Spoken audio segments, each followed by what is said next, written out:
Right. Hello everyone. So my name is Gergely Kajos, but if you just call me Gary. So as it's been said, I'm also at the University of Leeds in the School of Education.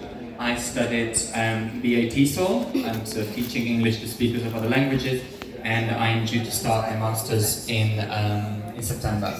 So today I'm going to talk about a research project that I conducted as part of my undergraduate degree. The title is Non-Native English as a Foreign Language Teachers' Experiences of International Teacher Training, which is quite a mouthful. Has anyone heard of CELTA? Has anyone heard of CELTA? The CELTA course? Okay, well I hope it's going to be useful, this session for you, that you can learn about that.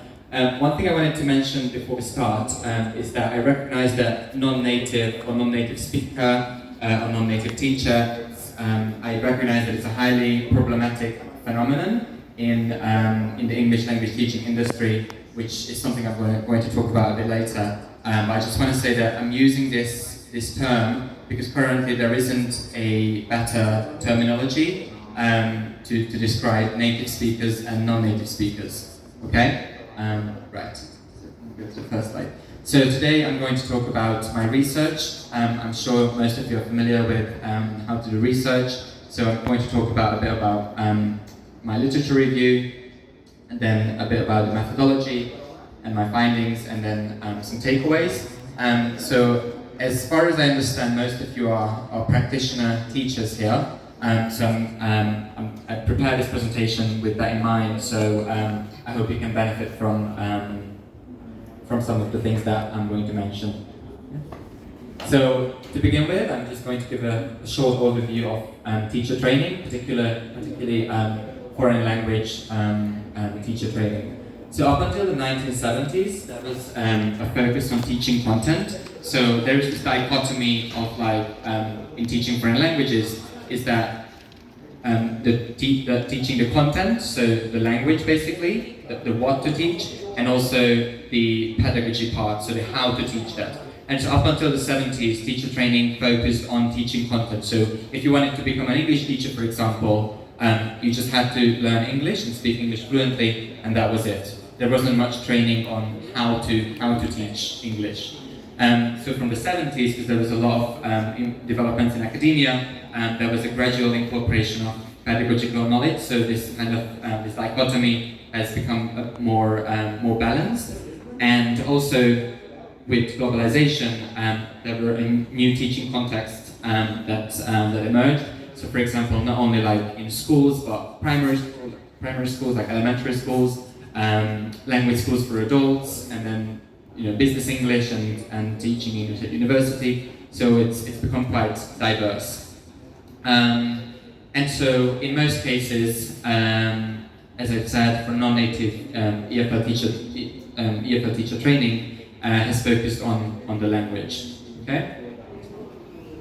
So the current trends is that if you're a non-native speaker, so if you speak English as a second or foreign language, then the teacher training usually involves like a Bachelor of Education or a Master of Education, so it's always your degree focuses on that. Whereas for native speakers, in most cases, they're just required to have any degree, so that can be in business or biology or literally any subject, and then they have to do a so-called TEFL certificate, so that stands for Teaching English as a Foreign Language.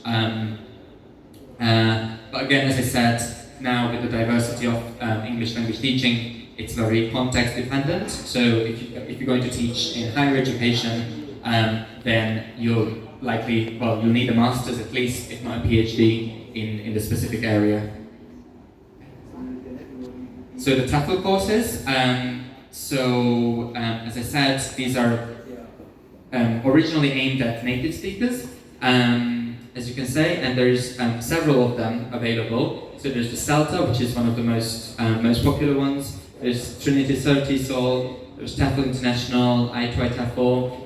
There's some difference between these courses, but essentially they all stand for TEFL courses. and now I'm going to talk about what these mean. So for my research, I chose CELTA because it's the most widely recognized and I think it's the most popular course. So CELTA stands for Certificate in English Language Teaching to Adults, although I think now that's been changed to Certificate in Teaching English to Speakers of Other Languages. So they took away the adults part. So CELTA is a requirement in over 70% of job applications worldwide. So if you want to teach, in a different country or in a language school, for example, then it's very likely that you'll see CELTA as the minimum requirement there. The CELTA's definition is that essentially it's an introductory course for candidates who have little or no previous English language teaching experience. This will be very important later, so little or no experience, okay? It may also be suitable for candidates with some experience but with little previous training, okay? So there's a definition of CELTA on the CELTA website. Right, so CELTA, it's a teaching qualification, and I think this brings an interesting question, whether you can call yourself a qualified teacher after doing a 4 weeks course, or do you need a master's degree or a Bachelor of Education to call yourself a qualified English teacher? So this brings up, I think, a lot of questions in the industry. But yeah, so it is regarded as a teaching qualification. It's a 120 hours long course. You can do it either full-time in 4 weeks or part-time over 1 to 3 months. I think, especially with COVID, it's becoming more unpopular to do it online as well, but originally it's an in-person course. And it's important to mention that you get the same certificate, whether you do it in person or online. The assessment is through 6 hours of observed teaching practice, which is something that I'm going to come back to later again. But basically, it's a 9 to 5 course, and you do teaching every day, but only 6 hours of them is assessed. And there are some written assignments, which are mostly reflective, which is something I'll come back to later. But this is basically CELTA. Is there any question about it at the moment? Because this is very important that you understand what CELTA is. Yeah, no question. Okay, next one please. Right, so the CELTA syllabus, it basically covers 5 themes. So learners and teachers and the teaching context, language analysis and awareness, the language skills, so reading, writing, listening and speaking, planning, lesson planning and different resources for different teaching contexts, and then developing teaching skills and professionalism. Okay?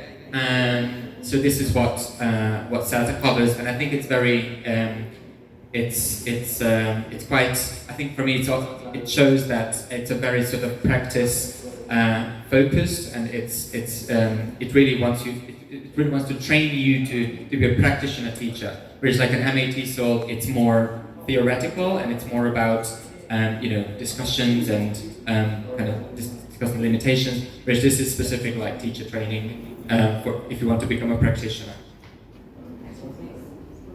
Right, so CELTA, as I said, it's a very popular course, and so because of that, I think it's been the subject of many research projects over the years. So in my literature review, I discussed its strength and its limitations. So some of its strengths are that the teaching practice, it's highly valued. It's one of the best part of CELTA according to CELTA graduates, because it's not only about teaching, but it's also reflecting on your teaching and your planning and the whole process, and that's a very important part of CELTA. As I said, the reflective approach, and also the fact that you can. It sounds unbelievable, but you can acquire initial teaching skills within 1 month. So some people train to become a teacher of English for years, but with this certificate, if you're a proficient speaker of English, so if you know how to speak English fluently, then you can become a teacher within 1 month. Of course, it has some limitations. So, for example, one of them is as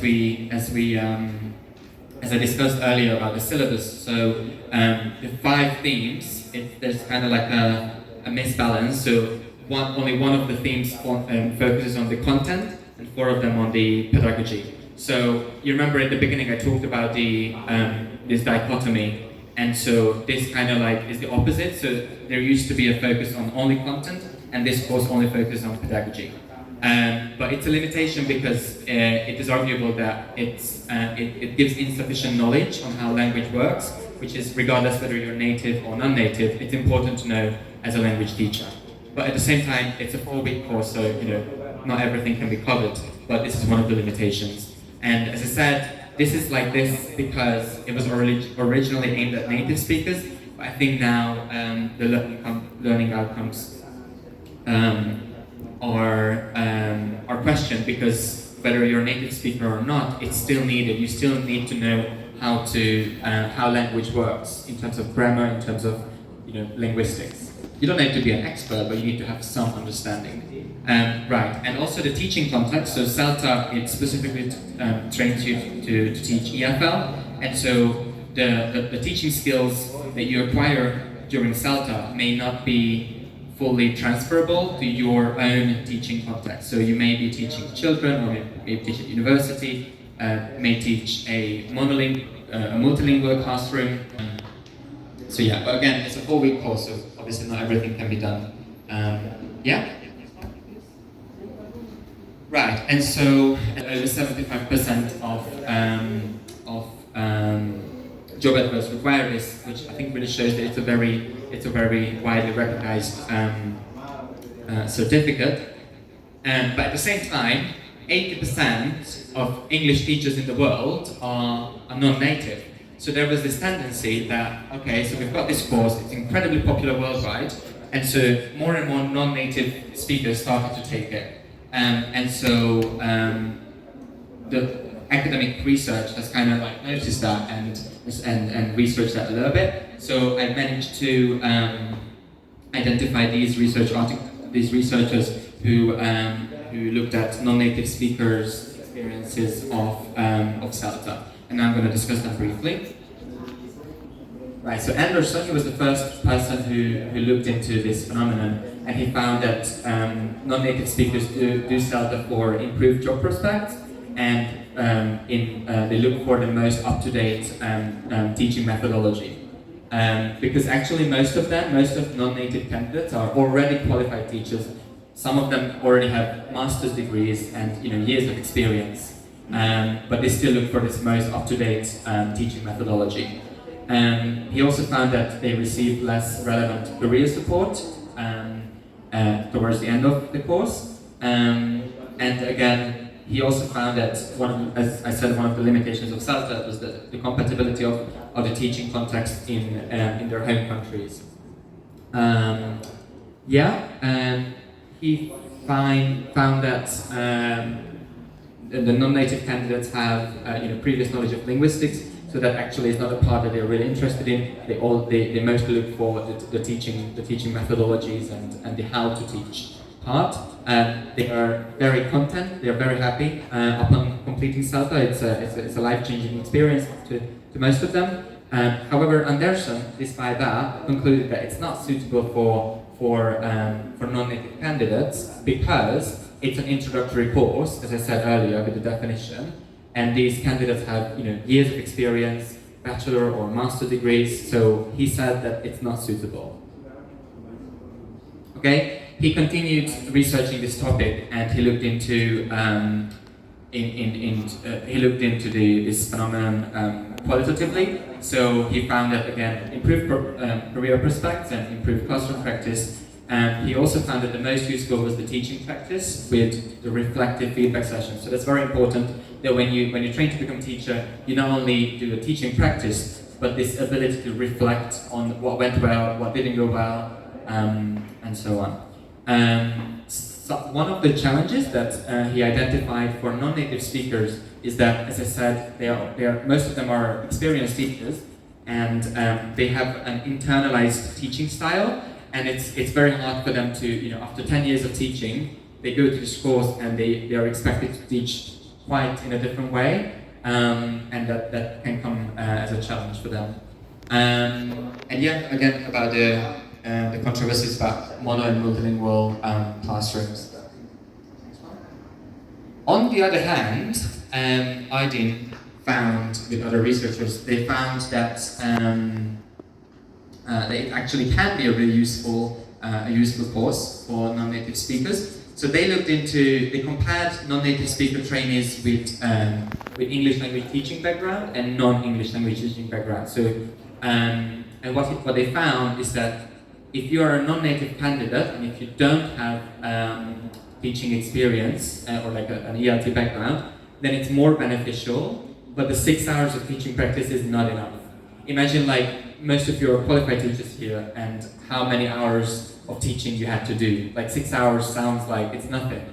And however, for those with ELT background, this teaching practice, the 6 hours, is a really good opportunity to evaluate and reflect on your existing teaching style and improve that. So this is why this can be a really useful a useful course for experienced non-native teachers of English. And again, the reflective approach is overall liked, and their conclusion was that it can indeed be a good choice for professional development. So this may not be the best thing if you want to get into teaching. You may want to do a Bachelor of Education first, but if you're already a teacher, this can be an excellent course for professional development.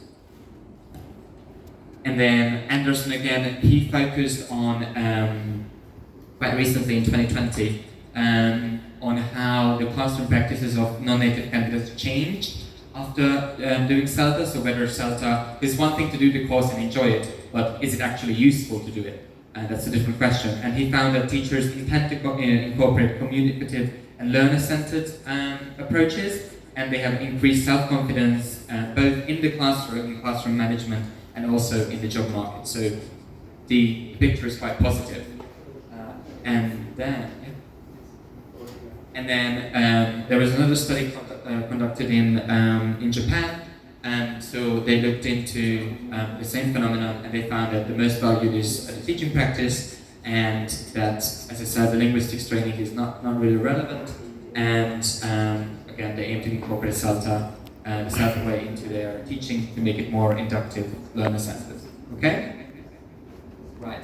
And so the research gap for me, so this is the current available research on this topic, and so here is my research gap. So my rationale for this study was that all of these studies that I mentioned, they were conducted in Turkey, Egypt, Japan, or they were like a global study. So none of these articles focused on the European context, which was my contextual research gap. And so I focused on Hungarian teachers because I'm from Hungary. And right, and so my motivation to do the study was the potential impact. So obviously it's going to be good for CELTA stakeholders, but also it can indirectly improve students' experience, because if we improve teacher training, then we train better teachers. And if we train better teachers, then all the students can benefit from it. So I had 2 research questions. Very simple. What were the participants' reasons to take CELTA? So the reasons, why did you do CELTA? And the second one, how useful did the participants find CELTA? So reasons and usefulness, okay? Right, so the methodology. So let me ask you, what do you think? Do you think I did qualitative or quantitative? Okay, raise your hand if you think I did qualitative. Okay. How about raise your hand if I did quantitative? Okay. Or no opinions? Yeah. So I did. The next one, please. I did qualitative because I was very curious about people's experiences, and so qualitative research it gives you flexibility and kind of like an emergent approach. So I kind of had like a blank page, and I didn't know what I was going to find. So yeah, also it allowed me to collect rich and in-depth data, which is very useful to research people's experiences, I think. And this kind of exploratory nature allowed for me to identify new areas. So again, this kind of like blank page, and I'll see what I find there. And for me, this was not important that I produce a generalizable study, because there's already been quantitative studies, and I was just really curious about the European context. Okay. Right, so the research methods, I had 2 methods. So first, the participants were asked to, I can send you the slides if you want, if you're taking photos. You can, I think it's more important. No, it's fine. It's more important. I think that you pay attention and because you can benefit from it. I think, and I can send them to you if you want. Right. So I had two methods. So one of them, participants were asked to write a reflective narrative, so like a short text about their previous training and their previous teaching experiences, so that I can gain a general understanding of their background. And then I'll conducted a follow-up kind of semi-structured interview tailored based on these reflective narratives. So I thought that this would be a good idea because this would allow the interviews to make the most out of them, because I already know the background of the participants. So here's a table summarizing the participants. So you can see the CELTA completion. Actually, they are over 5 years ago, but you can see that all of them are qualified teachers and they have teaching experience in various contexts. And what I'm going to come back to is that all of them had over 20 years of teaching experience. So that means a lot of internalized teaching style and also just loads of experience and expertise. And I think this will be quite relevant later on. 20 years. Right, so the data collection, these were the steps. So I contacted people on LinkedIn. I contacted 20 people, 7 of them responded, 2 of them said eventually they can't do it, 2 of them kind of just disappeared. and then I was left with 3 participants. Okay, so it's a very small scale study. So I just gained consent, collected the reflective narratives, edited standard interview schedules, conduct interviews, transcribe and edit, write up the draft findings, and then I did member checking, which I think, my supervisor really pushed me to do member checking, because it is a very important part of research, which I did through sending them as an email my understanding of what they've been saying. All the data was collected online via email and Microsoft Teams, because for me it was important that I design a accessible and an inclusive study. So this way I had access to teachers in rural areas. One of the teachers is a teacher in Saudi Arabia actually, so this allowed for me to research this phenomenon from the UK without costing much money. So the collected data I analyzed with thematic analysis. I don't know if you're ever heard of that or you're familiar with that. You can raise your hand. No? So in social research, it's a very popular data analysis method. Basically, there's 5 steps. So first, you just familiarize yourself with the data, then generating initial codes, and then from those codes you search for themes, and then once you've done that, you kind of review them and then produce a report. So if you go on the next slide, you can see that this was my transcript, okay? And then these were the little codes, the initial codes. So for example, if someone said, I already been teaching more than 10 years and I wanted to brush up on my knowledge to get to know more about what is up to date. So the code for that for me was new inspiration. And I had all these codes, okay? And this is, I think, the practical aspect is important. So here she talks about the practical aspect. So this is how I generated the initial codes. And then if you go on the next slide, on a whiteboard, I got the list of initial codes, and then just kept reading and thinking, okay, how do I organize these into themes? And so I came up with 5 themes, which I'm going to discuss in a minute. And I understand that this sounds very subjective, which I think it brings up epistemological and ontological questions. But for me, in qualitative studies, this seemed a reasonable data analysis method. Okay? So something to mention here are the ethical considerations. So these were the 2 guidelines that I followed. I don't know if you have something similar in Indonesia, or do you use an international one, but these were the ones that I followed. So the key principles, of course, are informed consent, transparency, right to withdraw, confidentiality, anonymity, and I'm sure you're familiar with that. Okay, next one please. Right, this is something very important about the ethical considerations. So I had this one ethical challenge, which was due to native speakerism. Has anyone heard of native speakerism? Okay, so here is a definition by Holiday. Have you heard of Holiday, Adrian Holiday? Yes, good, I'm good to hear that. So he says that native speakerism is an ideology that upholds the idea that so-called native speakers are the best models and teachers of English because they represent Western culture from which spring the ideals both of English and of the methodology for teaching it. So basically, in other words, this is an ideology. It's a neo-racist ideology that argues that native speakers are the best teachers of English just because they are native speakers. Okay? And so much research published and done arguing that actually nativeness has nothing to do with being a good teacher. Like, if you're a native teacher, you can be a horrible teacher. Being a native speaker is not a guarantee of being able to teach. Like, it's one thing to speak the language fluently, but it's another thing to being able to like teach people. Okay? So, as I said, this is a highly problematic phenomenon leading to a lot of discrimination, injustice, and racism, because you can see many job adverts, only looking for native speakers, and in fact, they are only looking for white, Western speakers, native speakers. So it's not really about nativeness; it's about your passport and the color of your skin. So this is, as you can see, it's very problematic.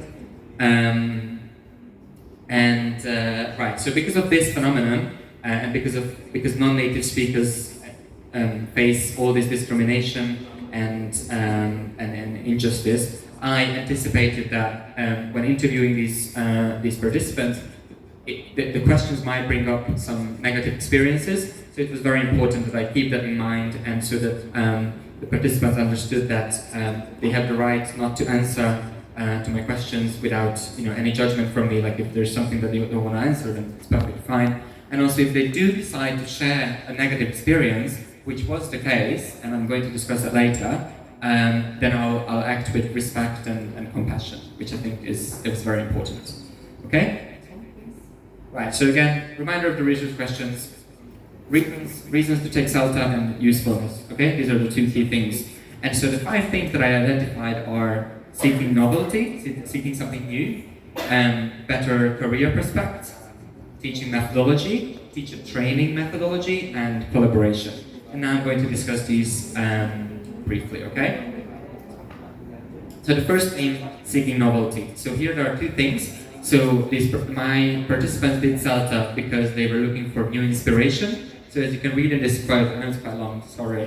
I had been teaching for some 14, 15 years at the time, and had the same drive I had when I started teaching. And I really wanted to find new ways to get back this inspiration again, to get back to teaching, because that was a period in my life when I was contemplating giving up teaching or doing something else. So there was this teacher who had, 20 years experience, and by the sound of it, she was kind of close to like teacher burnout.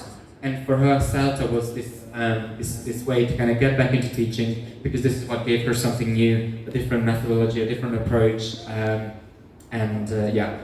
The other one is Margit. So for her, because she wanted a challenge, so she said, actually I wanted to do CELTA because I heard so much about the fact that it's so hard. So I was wondering, what can be so hard?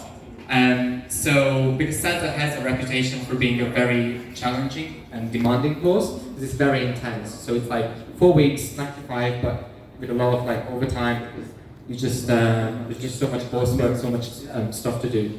And she was like, okay, well, I'm a teacher, with years of experience, master's degree, and like, what can be so hard? Like, I really want to see for myself, like, why this is so hard. Okay, so the second theme was better career prospect. So most of them did it because they wanted to teach abroad. Okay, so these teachers were based in Hungary, and so they wanted to teach abroad, teach in the UK, teach in different countries. Because there is this idea that with CELTA you can become an English teacher anywhere in the world, which I think is kind of confirmed by the fact that 75% of job applications require CELTA. So CELTA can be kind of like a key for you to secure a job abroad. And this was the case for her. So she's from Hungary, but she's it was good for fulfilling my dream because I've been to these pre-sessional courses 3 summers in the UK. So she, as a non-native speaker, with the help of CELTA, she managed to get a job in the UK and teach English there, which she saw as like a great sort of sense of achievement. And also for Margit, she said that it helped her to keep her job because there was this tendency that they kept firing people, but if you had CELTA, then they kept you. And also another anticipation about better career prospects is that with CELTA you can anticipate a higher salary and sort of better jobs both abroad and locally. So, some negative stuff about better career prospects. So, as I previously said, native speakerism is still present. So, in Margit's experience, in many places they look for CELTA-certified teachers as only natives, which is something that is just always going to be there, according to her. The fact that you do CELTA, it can't kind of counteract native speakerism. So, this is just there. My opinion is that it's not really worth it to apply for a job where they look for like passport holders, because that, I think for me, that tells a lot about the company. That it's just kind of like a marketing thing, and it's not really about proper education, in my opinion. And also CELTA's value was questioned because of sexism and lookism, because in Margit's experience, they prefer to hire white, Western sort of this kind of like ideals of Western beauty. So you not only need to be a native speaker, but also between native speakers, if there is a white native speaker and if there is a person of color native speaker, they're more likely to hire the white one because of native speakerism. So this was her experience as well. Okay, next one please. Okay, so teaching methodology. This is going to be very relevant if you are teachers. I think most of you are practitioner teachers. So for research question 1, reasons. So it was found that they do CELTA because they want to like brush up on their knowledge and to see what is up to date, what is more relevant to what I'm doing in the classroom. Because in many cases in some parts of the world, what you see is that they train teachers with kind of like outdated methodologies, and so for her, she wanted to see like what's the most up to date, and also to find and explore new practices for methodology, because she got to the end of her resources, and even though she was trying to train herself with like watching YouTube videos or reading a lot, but she couldn't really find. So she wanted something that can help her to like implement those. So not only just read about them, but actually like learn how to do those things. Okay. Next one. So usefulness. Okay. So there's this famous CELTA way. Okay. So do you know what is like ICQs, CCQs? So these stand for instruction checking questions, and then CCQs stand for concept checking questions. Okay? So for example, a concept checking question is like if you're trying to teach the word overpriced. So for example, this restaurant is overpriced. Okay? So you can do teachers normally do 2 things. Okay? They either say overpriced, let's say in Bahasa, so they translate it. Okay? But let's say if your classroom is multilingual, so not everyone speaks Bahasa, then what do? Then you just say kind of like, you understand, or you show a photo maybe. But with CCQs, you can ask, okay, is it cheap or expensive? And if they say cheap, then you'll understand that they didn't understand it. But if they say expensive, then okay, good. Or for example, with instruction checking questions, if you give an instruction like, class, please write 5 sentences about your daily routine, okay? And what do teachers normally do? They say, okay, you understand? And everyone just say, yes, of course, but some of them, they won't. So what do you have to do? You should ask instruction checking questions. For example, okay, So what do you have to do? And then the students have to say, write 5 sentences. Okay, what do you have to write 5 sentences about? So it's not just asking like, do you understand? But it's seeing whether they actually understand, okay? So these are very important in the CELTA way of teaching because normally, the teachers, CELTA encourages using only English. So even if you speak Bahasa Indonesia and your students speak Bahasa Indonesia, but you are able to conduct a 60-minute class without speaking any Bahasa. Because if you're fluent, if you speak English, then with the help of these techniques, you can do it without just translating all the time. And also, just things about communicative language teaching. So, group empower, just focusing on communication, speaking, and listening. Okay, instead of just doing like exercises all the time. And so, in their experience, they said that ICQs and CCQs are actually working. So, for example, even though she doesn't speak Arabic, because she works in Saudi Arabia, she can understand whether the students understand her or not. So, but you can do the same thing. You can pretend that you don't speak Bahasa, and you can, with certain techniques that I can't explain them all now, but you can lead a class without speaking any Bahasa. Right. And so for her, actually, but she said that before CELTA, I was always giving an explanation to the students. After CELTA, I was trying to make them work out things on their own because they can do most things. I was just not familiar with this method of engagement. So in her experience after CELTA, the students become more engaged. The beginning was difficult, so the students were like, "Oh, what happened to our teacher?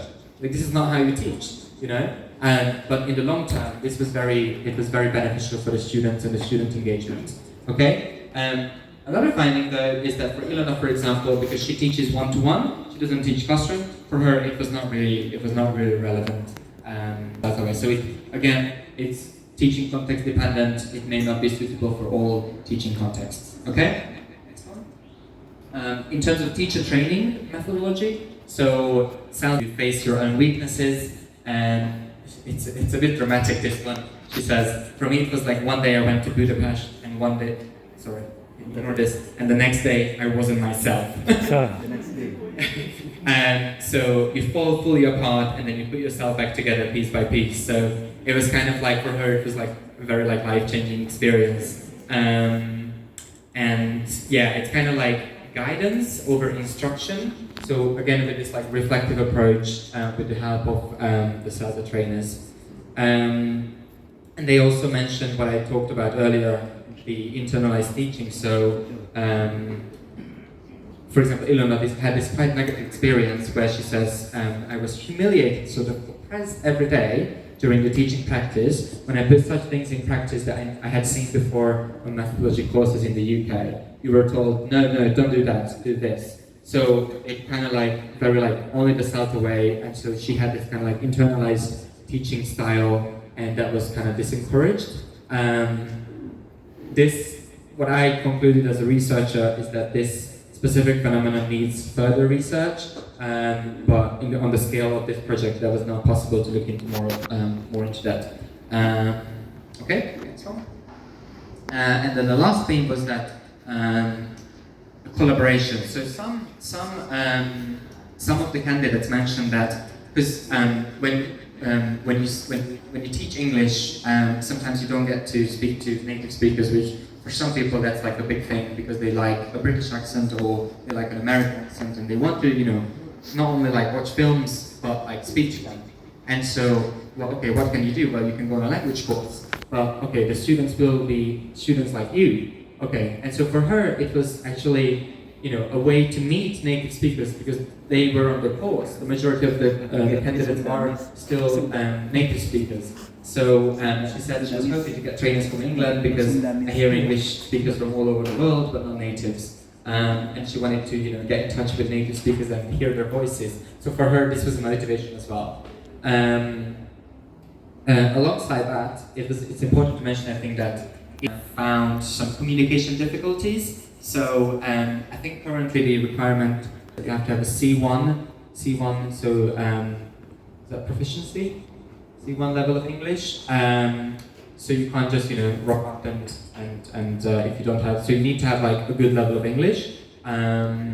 because otherwise you might have difficulties like her, because this is not a language course, this is a teacher training course.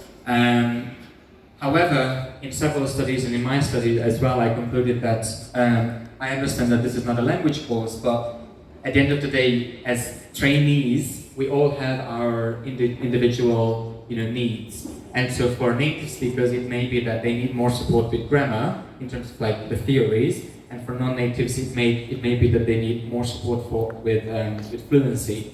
Okay, so so there's more support desired for that, even though this is not a language course. And yeah, for example, Edge, but she really enjoyed that there was this kind of knowledge exchange. So she helped her course mates with some grammar because she had years of experience. She had a master's degree, and in exchange, her colleague helped her with some fluency and maybe idiomatic English. So this kind of collaboration, which by the way, Mekesh, I don't know if you're familiar with that name. He wrote this really good book called The Non-Native Speaker. And he encourages collaboration between native and non-native speakers, because that's how you can provide a really good education, because both of them have strengths and weaknesses. So it's collaboration is key. Okay, yeah. Some limitations before we finish. So as we said earlier, the limitations of my research was that all these participants had over 20 years of teaching experience. And the year of SALTA completion was like 5 years ago at the time of the research. So basically, SALTA is continually being updated and improved, which I'm going to talk about in a bit.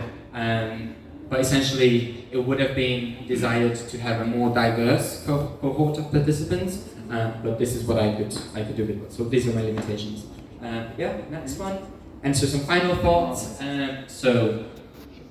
The overall conclusion is that SALTA can be a really good choice for professional development if you are a non-native candidate, because it can really help you to improve your classroom practice with indeed the most, in a way, the most effective and the most up-to-date teaching methodologies backed by research. So it's not just like I'm saying that, but it's backed by much research. It could be, if you one day decide to do SALTA, in my opinion, it could be useful to discuss your expectations and your situation before commencing the course with maybe the course leader, to say maybe what you may need support with, or just kind of like ask how they can support you, okay? Because it's something that you pay for, it's not free, this course. So I think this could be useful if one day you do it. And a note on the flipped SALTA. So I went to this conference in Harrogate in England, the IATEFL conference. I don't know if you're familiar with that, the IATEFL Association. And yeah, so there was this session about the flipped SALTA. So I suppose you will be familiar with like a flipped classroom.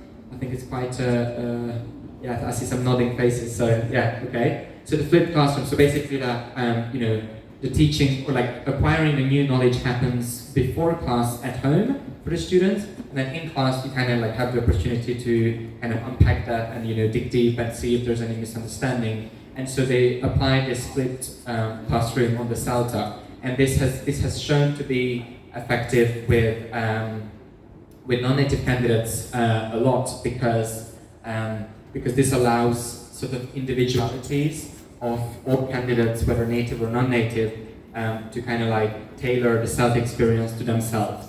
Okay, so I don't think there is. I don't know if there is any like an available list of the places where they do the flip SALTA, but it may be a good choice, or it may be interesting to look into that if you're interested. And also, if for professional development, it's not only SALTA, but you can do an NAT SOL, you can do a Delta, which is kind of like the big brother of SALTA. So Delta, I think there's 3 modules in Delta, and it's more for professional development, and in terms of if you want to become a teacher trainer, if you want to become a course leader, if you want to kind of like develop in terms of like getting a higher position. that may be a suitable choice. So I think it's important to do your own research, what is best for you, and I hope my research and these other people's research can help you to make the decision of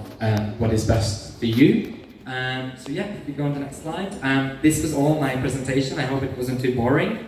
So thank you very much for, well, first of all, for listening. Thank you so much for having us. It's been a really great experience because I've presented my research in some places, but it was only like 15 or 20 minutes. I don't know how long I've been talking, but I hope not too long. But yeah, so if you want to get in touch, this is my LinkedIn. LinkedIn is kind of this professional, it's kind of like Facebook for professional networking, so I'm happy to connect on there. And also here's my email address. I can send you my bibliography, or if you're interested in reading my actual research project, I'm also happy to send it to you. Okay, so I think that's it from me. Thank you so much, and if you have any questions about CELTA, about my research, or about student life in my views, feel free to ask any questions. Thank you. Okay, thank you very much, Gary. Stay